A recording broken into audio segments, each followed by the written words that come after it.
Hello everyone and welcome to a game that was suggested by a lot of you from the German Bundesliga. It was played a couple of days ago, I think 5 days ago, featuring Wesley and Viswanathan Anand. And every, I believe, classical game between the two of them, unless it's an absolute snooze fest, should be covered. This one specifically because of two really awesome moves. And what I found to be very interesting about this game is that the time spent calculating a critical line was spent way before the critical line even happened. And then when the critical line happened, the moves were just blitzed out, but going into a very unfavorable position. I don't know if I'm making any sense here, but I will, get to that when we actually get to that.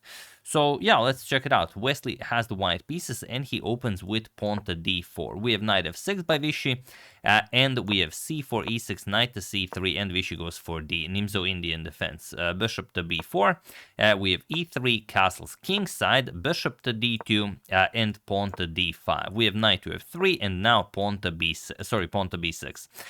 Some prefer to capture on c4 right away, even though this kind of gives the white a free tempo. You don't develop the bishop first and then capture on c4 and then go b6 to grab hold of this diagonal right away, because if you don't capture, then your pawn might be in your own way. But okay, b6, this is the top move, the mostly played line. C captures on d5, e captures with bishop to d3 and bishop to b7.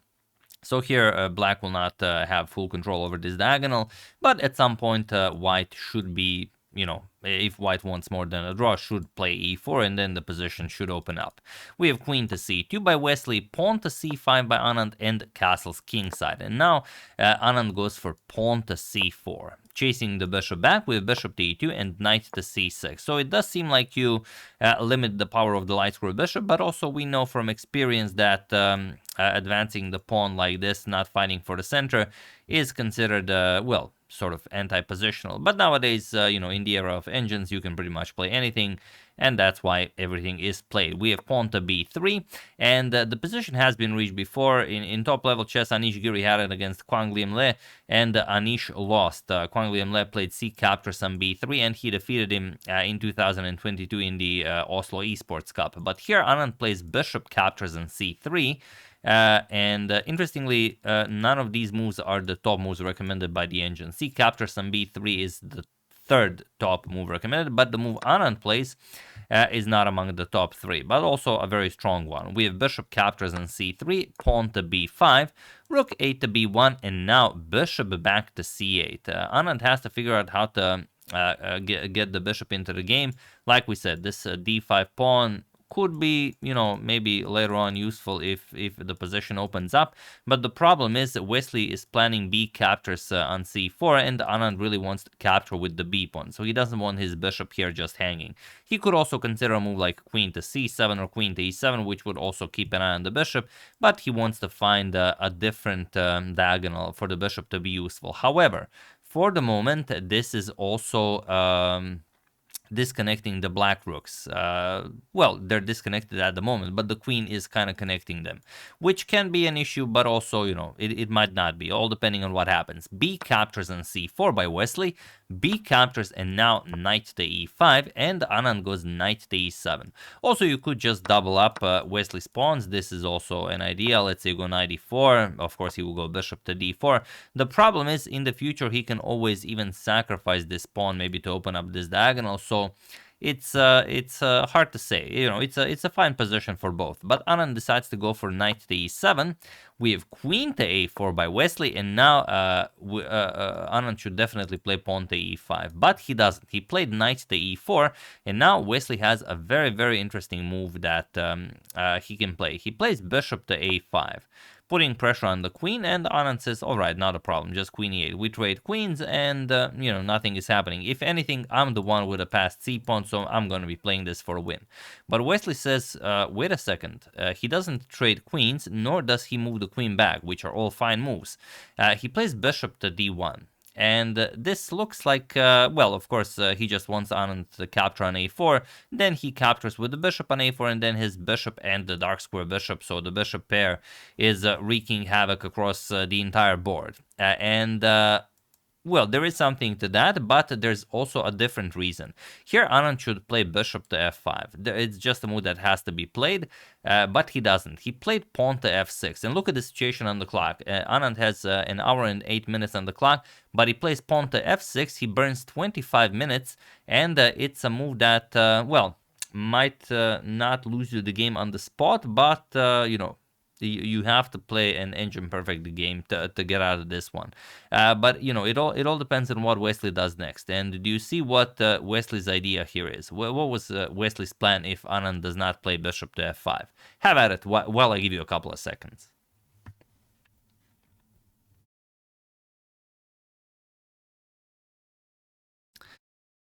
So, for those of you who were able to do it, congratulations on finding this very, very difficult idea. And for those of you who just want to enjoy the show, it is queen captures on e8. First, the queens come off the board, and after rook captures, now the bishop assumes this diagonal. It's, well, something that we've discussed, but as Anand played his next move here instantly, I imagine Anand calculated all of this when he spent those 25 minutes, because here he does not save the rook, he just plays bishop to f5, which is the strongest move recommended by the engine. Now, just to show you what happens if you play a move like rook to f8, and it seems like a perfectly fine move. Okay, we move the rook, then we develop the bishop. The problem is that the rooks are disconnected. This bishop to c8 move, that was the strongest move in the position where when Anand played it. Here it just doesn't work due to this knight to c6 move. And now the problem is, if you capture, then bishop captures, and this is a problem. You cannot go rook to b8 as the b8 square is covered by the white rook. So you would have to play something like bishop to e6, and then, okay, we capture, rook captures, you're down the exchange, and you're going to lose this game. So what you would have to find after knight to c6 is knight to f5, and now look at this mess. Pawn to f3, you chase away this knight, and after knight g5, you chase away this knight. Of course, the white needs to sacrifice to get the knight off of the defense of the e7 square, and you can ignore this. For example, you can go knight to e6, but then comes pawn to g4, and now you have to move or capture on h4. So you do this, and now knight e7 check, king to f7, bishop to c6, you go after the rook, and now bishop to d7. It's a really crazy line where now if you go after the rook, black will simply capture the knight, and the bishop on a8 is trapped. Not a lot of good squares. So best is to capture on d7, and now after king captures on e7, you go after the rook again, and after the rook moves, so you're not winning an exchange, you will play bishop captures on d5 and eliminate these two pawns. And that's the idea. Rook f to c8, you will defend, but okay, you were gonna capture, let's say rook captures, bishop to e1, this is the key move. Without it, it's not good. And after the knight moves, now bishop captures on c4. You've eliminated these two pawns. This is the endgame bishop pair versus knight pair. White is up a pawn, but strategically, this is completely winning for white. So that was the idea. It's hard to say how deeply Anand calculated this, but he decided against it and plays the strongest bishop to f5. Now he gives up the rook on e8, but Wesley says, I'm not interested in your rook. I'm just going to go knight to c6, of course, as the knight is hanging. And now what can Anand do? He can go something like maybe knight to g6, and then the rook moves so you're not in the line of fire.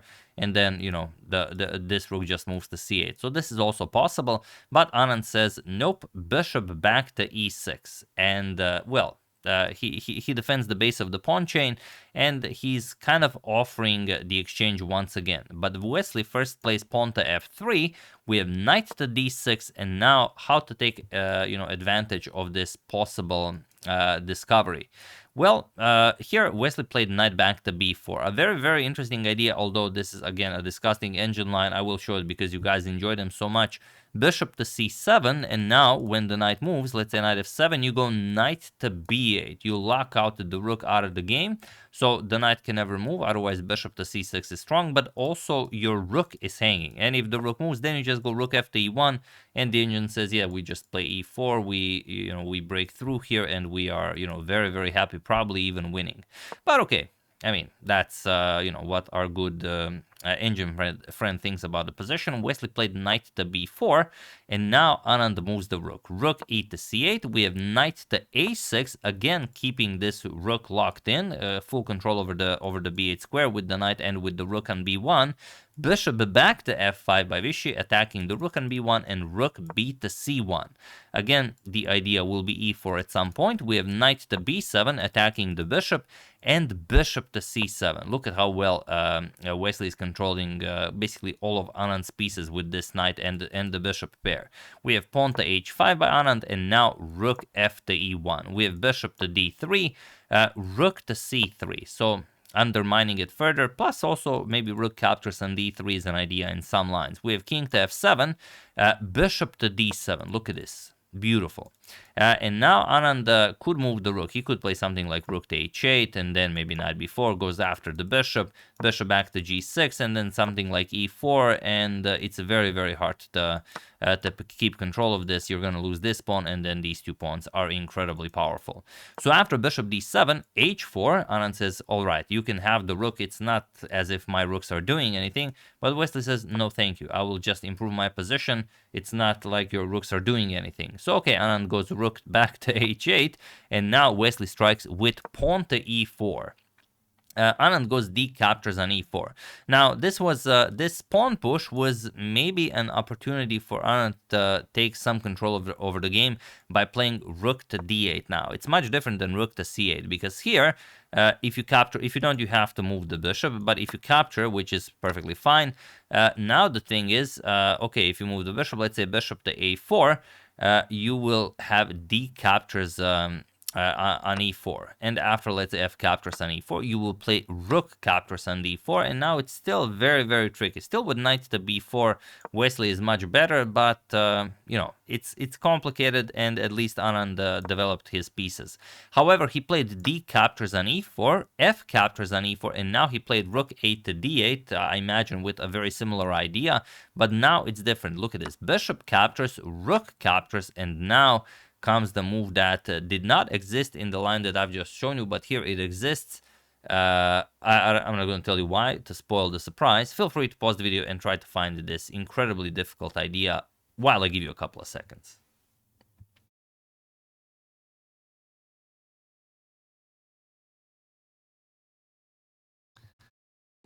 The move, of course, is not to move the bishop. I imagine you all found that, but the move is pawn to e5. This is what Wesley played, and now there is nothing more for Anand to do here. Basically, he can just resign. It seems like there's so much to do in the position, but there really isn't. And also Anand is down the exchange. The problem is capturing here doesn't do anything. Sorry, capturing doesn't do anything. The other pawn assumes e5, and now e6, again, a problem. You cannot capture here, as pawn to e6 check will pick up the rook. So that's one issue. The other problem is capturing without capturing on e5 also runs into the exact same problem. Captures, and after, let's say, knight to b4 going after the bishop, you can save the bishop, doesn't really matter, but remember, you're still down the exchange, and you don't even have a pawn for the exchange. So this will be very, very, no, not one exchange, you're down 2 exchanges.